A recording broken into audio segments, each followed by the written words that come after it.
just how would you evaluate how the offensive line played on Saturday against Florida? I think we played very physical. I think we ended up with 200 something yards. I can't remember the exact number, but I think we came out and played very physical. They were bigger up front, so we had to. It was a tougher game for us to move them off the line and stuff like that.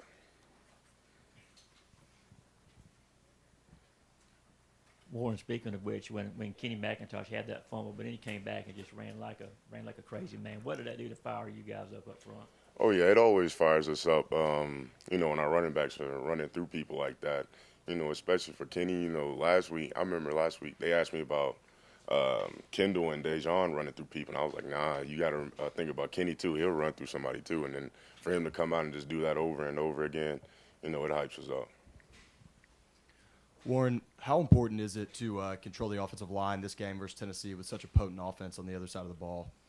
Having an efficient run game, not putting our defense back out there, not having three and outs, that's always the goal, even with whatever team we're playing. So just having an efficient run game, be able to control the line of scrimmage and stuff like that.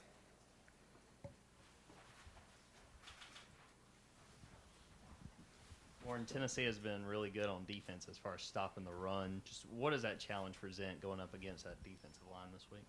It's always a challenge. Any team we play in the SEC, it's always a challenge. Their defensive line is always pretty good. Just going into this week, just watching film and seeing what they do, their tendencies and stuff like that, and figuring out the best way to attack them.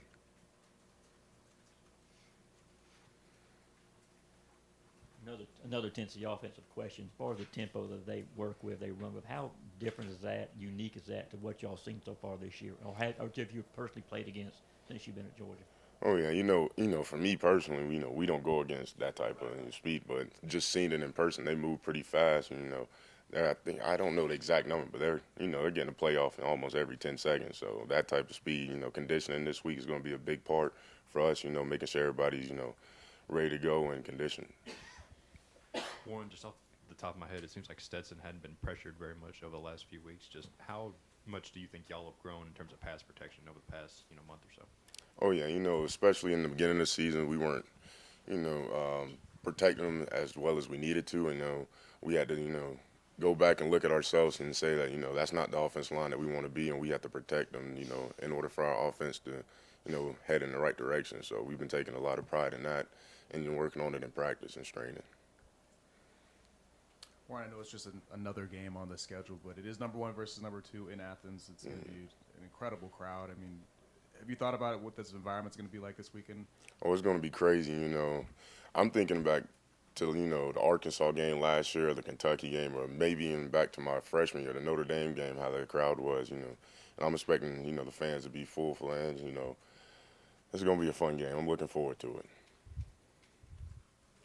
Kirby tweeted out yesterday, if you can't talk by the time you leave, you haven't yelled enough. How do the fans impact the game outcome overall? Oh yeah, especially when their offense is out there, for them to communicate, and if the fans are going crazy, it's hard to hear. Sometimes you'll be sitting there, you can't hear the guy next to you talking. So the fans definitely play a huge part in that.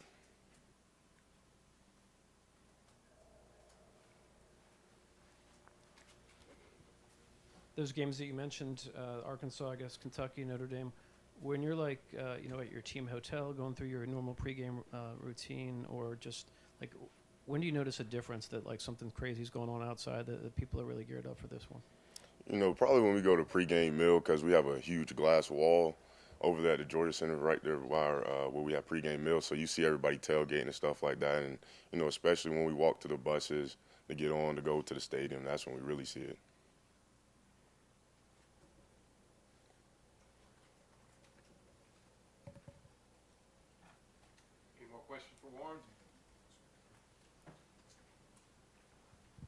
And Warren, this rivalry, well, I guess it will be a rivalry now because it's been so one-sided. Recent years, that Tennessee hasn't been what Tennessee has been. I'm telling people that the SEC is better and the East is better when Tennessee is good. Talk a little bit about that between these two teams and the fact that so much is on the line, and the fact that it makes a big premium on beating Tennessee. Oh yeah, in the East we always want to go undefeated. We want to be dominant when it comes to the East, and Tennessee's, they're doing really well this year, and so it's going to be a good game. And Wait, can you repeat your question? I'm sorry, I got lost now. Just the fact that it's got a big spotlight on this game. Yeah, I mean, you know, it's the next game. You know, we're gonna take it. You know, like it's the next game. They're a good team. You know, we're gonna practice and go and watch film and see what we can do to come out, you know, on top.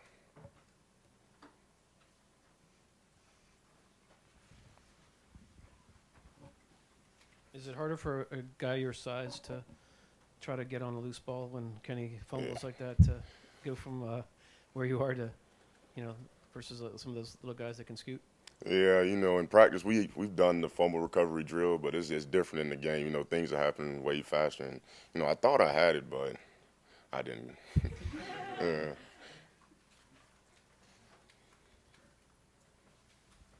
Yeah, Right. just curious. I mean, obviously he plays on the defensive side of the ball, but what have you seen out of Jamon Dumas-Johnson this year, especially as he has become a more vocal leader for this defense?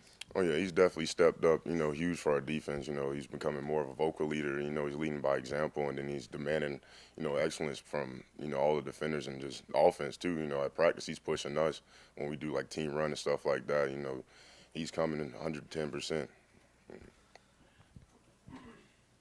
Going back to Saturday's game, obviously two uncharacteristic turnovers early in that third quarter got him back in the game. What was the talk on the sideline and in the huddle just to bounce back and score the next drive? You know, just staying focused, you know, staying composed. You know, things didn't go our way, those back-to-back turnovers. And so, you know, just staying composed and, you know, keeping our heads straight and getting back to work. Again, back to Saturday. What's it like going up against a former teammate in Brenton Cox? You know, it's always good to see Brent, you know, even though he chose to leave here and go to Florida. But, you know, he's a good player, and it was fun going against him again. More for Warren. All right, thank you.